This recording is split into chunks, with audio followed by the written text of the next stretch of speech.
Kak Mama kalau Oma kalau aku sakit pasti datang nungguin kasih obat kan gitu-gitu. Oh, cucu-cucunya yang nulis? Nulis sendiri masing-masing. Ken nulis, si Bani nulis, si Dika nulis, itu semua nulis. Nah itu makanya nilai keluarga itu lahirnya dari situ kan, dari perilaku, dari mereka kan ngalamin. Nah itu saya bilang berkahnya itu buat mereka karena mereka masih sempat dibesarkan oleh neneknya.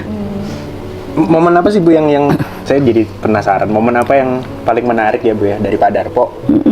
Terus sama anak-anaknya kan bertiga. Banyak sama apa cucu Bu. Tapi dalam satu momen gitu loh, atau apa gathering atau jalan bareng yang paling memorable buat Ibu gitu. Enggak banyak karena ibu gini, ibu tuh karena dari kecil kan dia waktu itu ibu bapaknya kan pisah. Jadi ibu tuh nggak pernah mengalami punya bapak, ya kan? Nah itu waktu mereka bercerai, itu nenek saya bilang karena kakaknya yang dua itu ngalamin hidup di kabupaten di Bandung, ya jadi ngalamin punya bapak. Nah tapi mereka kan bercerai itu pas waktu ibu saya umurnya juga baru 3 bulan bayi. Jadi, nah kesepakatan antara kakek sama ibu bahwa kemana kamu pergi, kakek saya itu, kakek saya di Bandung, nenek saya kan udah balik ke Bukit Tinggi dengan anaknya 3 itu, anaknya dengan anak angkatnya lalu dibalikin, dia pegang anak kandungnya, itu kamu harus ngirim kartu pos atau apa supaya dia tahu bahwa dia punya bapak. Jadi ibu saya bilang saya baru tahu bahwa orang tua saya itu bercerai pada waktu saya ikut ibu saya nganterin kakak saya yang tertua dititipin ke bapaknya umur 11 tahun itu karena mungkin buat SMP nggak cukup bagus menurut nenek saya, jadi titipin ke bapaknya ke Bandung. Nah itu nganter kan, baru tahu di situ kok ada istri lain gitu kan, baru gitu kan. Sebenarnya nggak, karena tiap ulang tahun pasti kirim kado bapaknya. Tiap bapaknya ke mana keluar kota apa itu kirim kartu pos dari kakek. Jadi hal-hal itu juga dari kecil kan ada. Jadi dan kalau kita balik lagi ke bapaknya kakek ibu nenek saya itu, beliau itu guru pertama orang Indonesia yang dididik sebagai guru di sekolah Belanda. Nah, beliau adalah orang yang pertama sebagai guru pribumi itu mengusulkan supaya di sekolah Indonesia itu diajarkan bahasa Belanda supaya mereka punya akses ke literatur Belanda untuk memperluas wawasan. Ini Bu, kalau kita ngomongin family business Bu ya, saya tuh kita semua itu tertarik Bu beberapa kali ke rumah Ibu. Bahkan kemarin kita bawa teman-teman community kita kan ke rumah Joglo Ibu gitu. Ibu kan jelasin tuh ada apa itu namanya suksesi gitu. Nah, suksesinya itu pesan-pesan buat teman-teman seperti apa sih Bu yang punya family business, terutama buat teman-teman yang ini Bu baru generasi 1 ke generasi 2 gitu. Itu strateginya apa Bu kalau di masa kini gitu? Berkaca pada pengalaman Ibu di family business-nya Ibu ya pasti. Biasanya kalau yang masih generasi 1 ke 2 itu kan impian dari si generasi ke 1 dari pendiri itu dulu ya papa mamanya gitu. Tetapi kalau yang saya belajar dari pengamatan saya ke bapak itu kan, dia pernah bilang kan, yang kembali lagi recalling gitu, itu dia bilang waktu saya mau ditawarin ISTA itu kan dia dari perusahaan dagang kan, itu saya tuh jam 2 udah di lapangan golf. Jam 2 siang. Karena ya main golf, menikmati gitu loh, ya kan. Jadi dia tuh pribumi yang pertama gitu. Anggota golf kan dulu cuma buat orang Inggris, orang apa gitu kan. Tapi dia tuh, jadi dia punya nomor keanggatan tuh masih single digit dia bilang. Terus apa namanya? Soalnya apa dia bilang? Uang buat kamu sekolah udah ada, cukup. Nah itu kan tahun 55 ya, 55. Dia kan pulang tahun 52, ya kan? Dia waktu mau beli ISTA itu kan tahun 55-an. 55 itu kan umurnya baru 35. Wih, muda banget. Jadi dia udah kaya kan? Kaya dalam relatif gitu kan? Iya. Udah cukup nih. Terus dia beli ISTA itu kan, itu ada pelayaran, ada travelnya. Udah bubar deh, gue nggak bisa lagi tuh pulang main golf jam 2, nggak ada cerita lagi deh tuh. Dia bilang gitu kan? Ya. Masalah bisnisnya sekarang. Ya kan?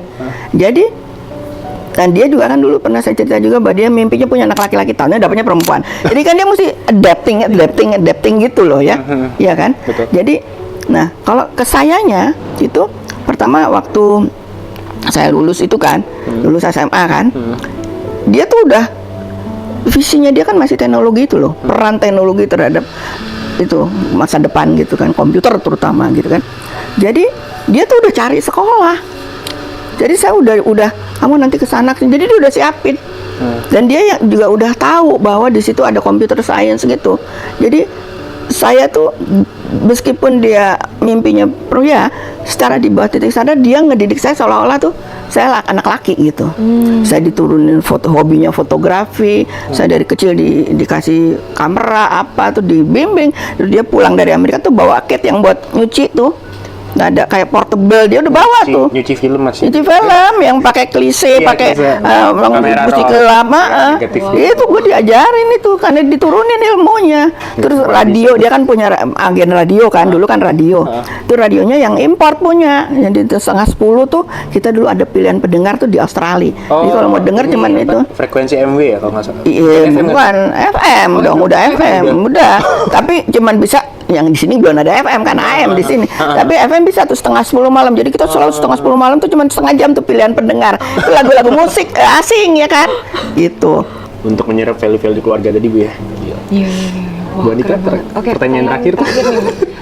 Mungkin sebuah pesan Bu untuk generasi muda penerus usaha keluarga untuk kedepannya ini bagaimana pesannya? Apalagi lihat tadi malam Bu, kan udah ngeliatin generasi muda-muda yang saya kira kan kemarin itu kan titik awal. Yes. Starting Dari seperti apa yang saya alami yang dilakukan dengan cara yang beda, tapi pada prinsip kan message-nya sama. Ya kan? Amanahnya sama. Di situ ketemu itu malah lebih drastis gitu ya. Karena kamu dikonfront dengan kenyataan bahwa kamu itu ada hubungan darah dan kamu sebagai anak punya tanggung jawab. Ya di-pursue aja. Karena dunia sekarang udah berbeda, ya kayak kawin sama orang asing bisa, ya kan? Mau hidup di mana bisa, ya kan?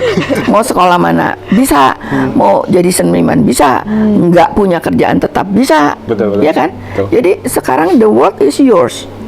So tantangan bagi seorang individu itu tuh lebih kompleks, ya. Tapi lakonin aja. As long as you are comfortable with it, that's the best way. Dan bisa saja bahwa orang tuanya maunya saya jadi insinyur, tapi dia bilang nggak betah, gue mau jadi seniman. Ya nggak apa-apa. Nanti pada satu hari dia juga akan ketemu yang mana yang cocok buat dia. Jadi saya pernah punya sepupu, dia udah nyediain uang buat anaknya sekolah itu, anaknya maunya melihat ibunya berjuang gitu, gue mau punya kerjaan yang bisa cepet punya gaji gitu, supaya nggak bebanin mama. Jadi dia ngambilnya D1, pada D2, pada D3. Ibunya tuh ngotot kan, karena ibunya insinyur. Terus bilang biarin aja Mi, yang penting tuh duit yang udah kamu tabung, kamu simpen aja. Pada satu saat dia butuh, kamu ada. Tapi dia belum waktunya sekarang, nggak apa-apa. Dia akan, she will find her way gitu. Biarin aja. Makanya saya bilang jangan dipaksain gitu loh. Let it go. Karena itu, tapi kita juga bilang kamu harus comfortable. Jangan karena pengaruh, karena ikut teman apa itu nggak bener gitu. Harus yakin sama pilihannya. Terima kasih Bu Santi, kita ketemu lagi Bu di kesempatan berikutnya. Kita mungkin foto dulu, salam E. ya, salam E. Oke, salam Salam ya. oke. Ntar, sabar. Nah, Oke. 1, 2, 3. 3.